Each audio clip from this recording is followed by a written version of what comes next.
무슨 일 있어요? 세진대학교 교수가 레지던트 준강간한 거. 50대 유부남 아재가 제자한테 술을 잔뜩 먹여서는 몸도 못 가눌 만큼 만취한 제자를 여관으로 끌고 갔다는 거예요. 영장 기각돼서 난리예요. 유전 무죄, 무전 유죄. 기사 쏟아지고. 그러니까 아직 확정 판결 난 건 아니잖아요.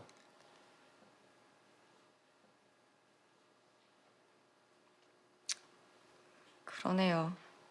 아직 재판도 안 했고 무죄 추정인데 저는 아직도 판사 자격이 없네요. 박 판사님, 진짜로 평정심 유지하셔야겠는데요. 예? 그 세진대병원 교수 사건 그거 우리 보러 왔네요. 박 판사님 중심으로. 그래요? 게다가 그 교수 차가 더 막강하네요. 어딘데요? 그 NJ 그룹이요. NJ 그룹이요? 민용전 부사장 자영입니다. 그 교수 그 병원 이사장 남편인 거죠. 일식집 룸에서 피고인과 단 둘이 식사를 하셨죠. 교수님이 논문 때문에 할 얘기가 있다고 부르신 거였습니다. 식사 때 피고인에게 술도 적극적으로 따라주시고 잘 웃고 그러셨다는데 아닙니까? 그건 그냥 평소에도 피고인에게 문자를 보낼 때 애교 부리는 모습의 이모티콘과 기호를 자주 사용하셨더군요. 이 사건 다음 날 오간 문자죠. 네, 자, 상식적으로 생각해 보면 준강간 피해자와 가해자 사이에 오간 문자 같지는 않은데 어떻습니까? 아닙니다. 혼란한 상태에서 일단 응대를 했을 뿐. 상식적으로 그렇다는 얘기입니다.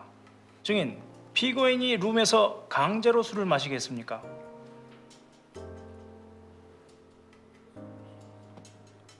그건 아닙니다. 증인, 몸을 가누지 못할 만큼 만취할 때까지 술을 드셨다고 했죠. 네, 늦은 시각 단 두 사람이 마주 앉은 룸이었고요. 네, 피고인이 증인에게 이성적인 호감을 표시하기도 했죠. 학부 때부터 네가 눈에 띄었다. 널 보면 사춘기 소년처럼 설렌다. 이런 말을 하지 않았나요? 하셨습니다. 자, 다시 상식적으로 생각해 봅시다. 이런 상황에서 여성이 아무런 반발 없이 또는 자발적으로 몸을 가누지 못할 만큼 만취할 때까지 술을 마셨다는 건 이 여성 쪽에서도 상대 남성에게 호감이 있다는 거 아닙니까? 사회 통념상. 증인, 피고인에게 매력을 느꼈던 거 아닙니까? 그런 적 없습니다. 매력이라뇨. 외모에 대한 취향은 각자 다르겠지만 유학 가고 싶어하는 학교에 추천서를 써줄 수도 있고 장차 모교 병원에 임용시켜줄 수도 있는 그 힘이란 꽤 매력적이지 않나요?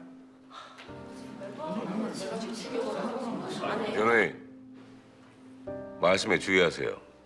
알겠습니다, 재판장님. 증인, 왜 그 다음날 곧바로 신고하지 않고 일주일이나 지나서 신고하셨죠? 너무나 수치스러워서 용기가 나지 않았습니다. 뒷일이 무서웠고요. 당시 두 사람이 함께 여관에 들어가는 장면을 증인의 동료 레지던트가 우연히 보고는 며칠 뒤에 병원 내에 소문을 냈지요. 네, 하지만 함께 들어간 게 아닙니다. 전 그날 취해서 같은 병원에 있는 증인의 남자친구도 그 소문을 듣게 되었고요. 네, 그 직후에 신고하셨죠. 여러모로 곤란해진 증인의 입장이 신고에 큰 영향을 미친 것 같은데 아닙니까? 조용히 하세요. 조용히. 여자가 남자한테 안기다시피 해서 비틀거리며 들어온 것 같다고 하지 않았습니까? 에휴 뭐 그 시간에 술 한잔 먹고 여관 들어오는 커플이 다 그렇지요 뭐. 그래도 그렇게 진술하지 않았습니까? 그냥 뭐 보통 그렇다는 얘기였어요. 여관 입구 CCTV 테이프는 왜 없습니까? 그게 글쎄 고장이 났더라고요. 뭔 일인지. 증인은 피해자와 동기죠? 네, 피해자가 피고인과 함께 모텔에 들어가는 모습을 본 것 맞습니까? 네, 지나다가 우연히 봤습니다. 어떤 모습이었습니까? 교수님이 지선이를 부축하다시피 해서 끌고 가고 있었고 지선이는 머리를 교수님 어깨에 기댄 채 힘없이 축 늘어져 있었어요. 학부 시절 학생회 활동에 적극적으로 참가하셨지요. 네? 네, 그랬었어요. 당시 재단의 비리를 주장하는 집회에 지속적으로 참여하셨지요. 네. 재단의 비리를 주장하다가 해고된 한 교수의 복직 투쟁에도 앞장선 바 있고요. 네. 재단 이사장 남편인 피고인에 대해 평소 그다지 좋은 감정을 갖고 있지는 않을 것 같은데 어떻습니까? 변호사님, 지금 무슨 말씀을 하고 싶은 건가요? 아까 말씀하신 대로 피해자가 몸을 축 늘어뜨린 채 피고인에 이끌려 여관에 들어가는 상황이었다면 피해자의 신상에 뭔가 위험이 있을 것을 걱정하는 게 당연한 거 아닙니까? 동기가 위험에 처해 있는 그 상황에서 뭘 하셨죠? 그냥 보고만 있다가 며칠 뒤 친구에게 두 사람이 여관에 들어가는 모습을 보았다고 말한 게 전부지요. 그 결과 병원 내 소문이 다 났고 말이죠. 증인은 최소한 당시 뭔가 위험한 일이 벌어지고 있다고 판단하진 않은 것 같은데 아닙니까? 기울어도 너무 기울어진 싸움 아닌가요? 강자한테는 강하고 약자한테는 약한 법원이 돼야 된다고 했지. 예. 사회는 사실 불평등해. 그것도 구조적으로 불평등하지. 강자는 서투르게 증거를 남기지도 않아. 강자를 변호하는 변호사는 비싼 만큼 실제로 유능하지. 그럼 우리 법원은 어떻게 해야 될까? 그런 현실을 생각해서 적절한 역차별을 해야 되나? 약자의 말은 일단 무조건 맞다고 믿고 강자의 말은 일단 의심부터 하고 강자한테 강한 법원이 되려면 강자한테 유죄 추정 원칙을 적용해야 되나? 그건 아니지만 최선을 다해서 진실을 밝혀내야죠. 물론 최선을 다해야지. 문제는 그 최선을 다하는 방법이 뭐냐예요. 확실한 건 처음부터 한쪽 편을 들겠다는 마음으로 임하는 건 금물이라는 거예요. 그것도 법정에서. 우리 자영일이야. 역시 그 얘기네. 피고인 인척과 사건 얘기할 수 없어. 돌아가. 저 오르마, 놔. 우리 자영 그럴 사람 아니야. 놓으라고.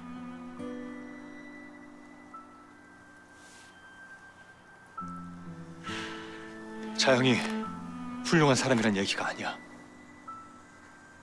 그냥 겁 많고 소심한 사람이야. 우리 아버지를 무서워하고 누나도 무서워해. NJ 그룹을 무서워하는 거겠지. 내가 너한테 한 번이라도, 단 한 번이라도 너한테 부탁을 한 적이 있니?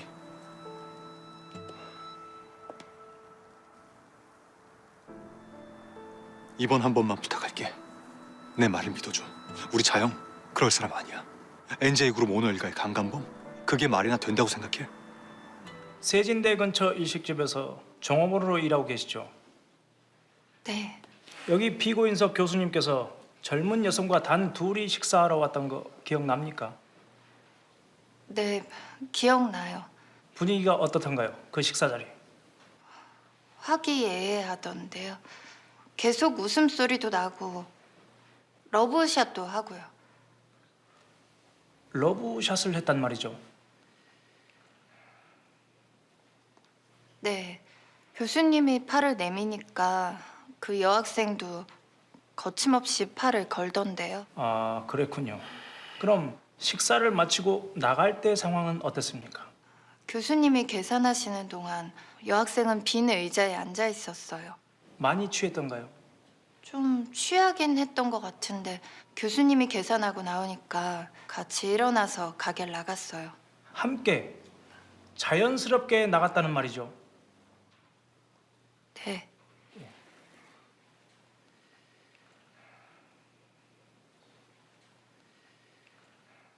증인, 증언하실 때 대답을 마친 뒤에 무심코 고개를 돌려서 방청석을 보시던데 누구를 보신 거죠? 그게 무슨 말씀이신지. 증인과 함께 오신 분이 어느 분이세요? 맨 끝줄에 앉은 양복 입으신 분. 증인이 자꾸 그쪽을 쳐다보는 것 같던데 증인하고 어떤 관계시죠? 저 증인이 저희 집 종업원입니다. 그 일식집 사장님이신가 보네요. 예. 증인, 사장님이 이 사건에 관해 뭐라고 얘기하신 적 없나요? 이런 말씀을 하시긴 했어요. 교수님은 신사 중에 신사이신데 왜 이런 일이 생겼을까? 사장님하고 피고인이 잘 아시는 사이인가 봐요. 워낙에 단골이시니까요. 아까 사실대로 증언한 거 맞으시죠? 증인, 선서한 거 기억하세요? 법정에서 거짓말하시면 위증죄로 처벌받습니다. 혹시 사실과 다르게 말한 부분이 있더라도 증언을 마치기 전에 바로잡으면 처벌받지 않습니다. 잘 생각하세요. 저는 거짓말한 거는 없어요. 그냥 아까 얘기한 건 전부 다 사실이에요. 다만 뭐요? 묻지 않으셔서 말씀드리지 않은 게 있어요. 말씀하세요. 두 분이 식사하실 때 소변이 마려워서 화장실에 갔었는데 그 여학생이 바닥에 엎드려 있더라고요. 토한 것 같았어요. 제가 놀라서 흔들어 깨우니까 갑자기 눈을 떠서 다시 방으로 들어가더라고요. 괜찮은가 걱정했는데 나갈 때 보니까 또 괜찮은 것 같기도 해서.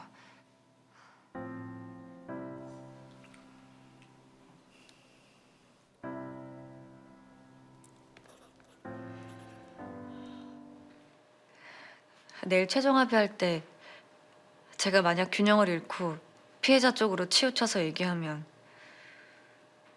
가차없이 반박해 주세요. 절대 봐주지 말고. 왜 그런 얘기를... 그러지 않으려고 조심하고 또 조심하겠지만 그럴 자신이 없어요.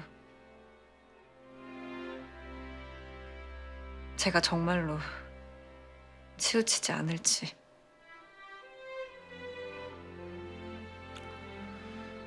걱정 말아요. 내가 언제 봐준 적 있나?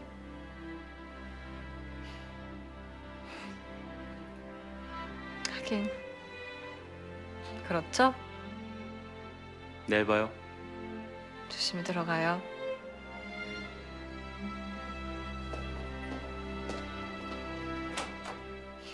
선고가 3일밖에 안 남았습니다. 이제 마음을 정하셔야죠.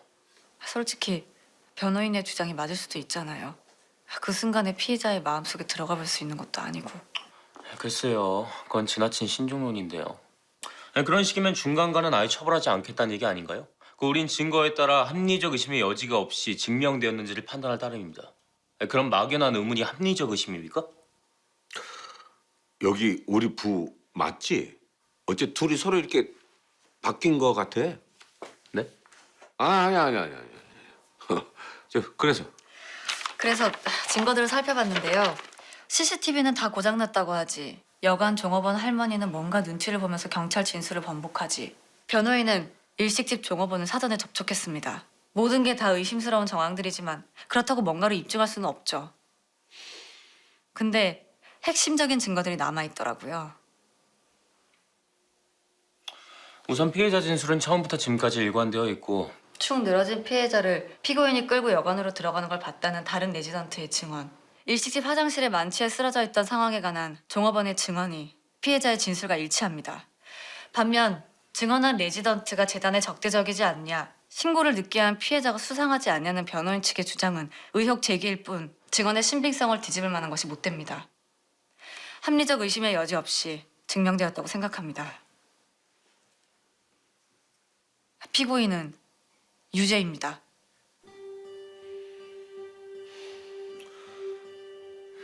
저도 같은 의견입니다. 주문. 피고인을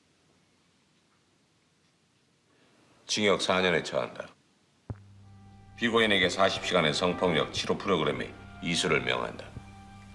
실형을 선고함으로 피고인을 법정 구속합니다. 피고인, 구속 사실을 누구에게 통보하면 될지 말씀을 해주세요.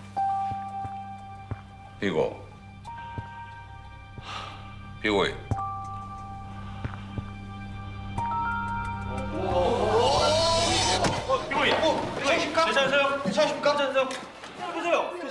일단 나가시죠. 예, 알겠습니다.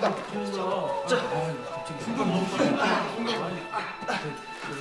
이쪽으로. 그대로 나온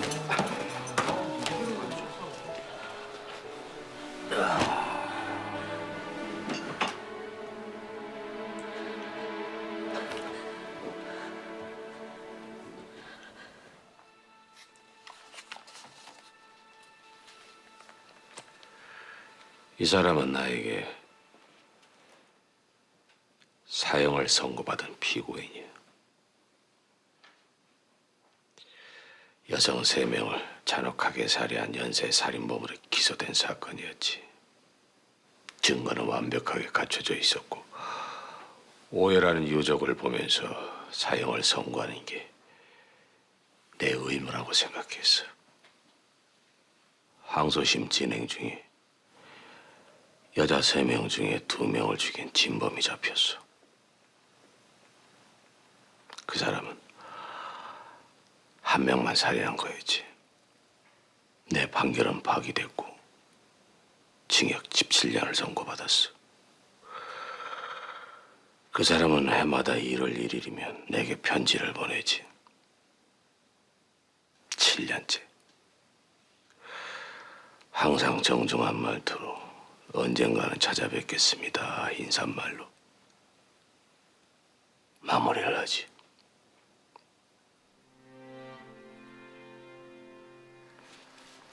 이건 그때 법원장님한테 제출한 사직서야. 긋고 만류하시면서 반려하시더군. 그때부터는 이 사직서와 편지를 내 몸 가장 가까운 데서 두고 일을 하고 있어. 부장님, 박 판사, 전에 얘기한 강자와 약자 틀리지 않았어. 박 판사 생각이 옳았어. 딱 한 가지만 빼고 법정에서 가장 강한 자는 어느 누구도 아니고 판사야.